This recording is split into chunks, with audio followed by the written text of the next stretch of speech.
സത്യാണോ നീ എഴുതിയത്? അമ്മയാണോ സത്യം? എന്റെ ജീവിതം തൊലച്ചല്ലോ നീ. ഞാനോ? രാത്രി കുടിച്ചു വെളിവില്ലാതെ എന്റെ മുറി കേറി വന്നിട്ട് ആട് തരാന്നൊക്കെ പറഞ്ഞ് എന്നെ മയക്കി നശിപ്പിച്ചിട്ട് ഇപ്പൊ ഞാൻ തൊലച്ചെന്നോ? ഞാനിവിടെ കെട്ടിത്തൂങ്ങി ചാവും. ഓമനെ നീ കടുങ്കൈ ചെയ്യരുത്.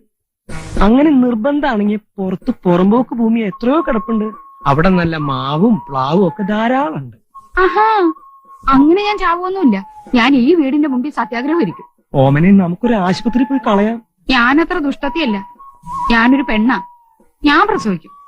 കൊച്ചിന്റെ അച്ഛൻ ആരാന്ന് ചോദിച്ചാ ചൂണ്ടിക്കാണിക്കാൻ എനിക്ക് ആളുണ്ട്. ആരാ? നിങ്ങൾ തന്നെ. എന്റെ ഓമനെ എത്ര കാശ് വേണമെങ്കിലും ഞാൻ നിനക്ക് തരാം. അത് സമ്മതിച്ച് നീ എന്നെ രക്ഷിക്കണം. ഈ കുഞ്ഞു വളർന്നു വരുമ്പോ ആരാമ്മ എന്റെ അച്ഛൻ ചോദിച്ചാ ഞാൻ എന്തുത്തരം പറയും? എന്റെ ഒഴിച്ച് വേറെ ആരെങ്കിലും പേര് പറയും. പേര് പറഞ്ഞാ പോരല്ലോ, ചൂണ്ടിക്കാണിക്കാൻ എനിക്കൊരാള് വേണ്ടേ? ചൂണ്ടിക്കാണിക്കണം എന്റെ നിർബന്ധം. യോണി. അയ്യോ തേശാമ.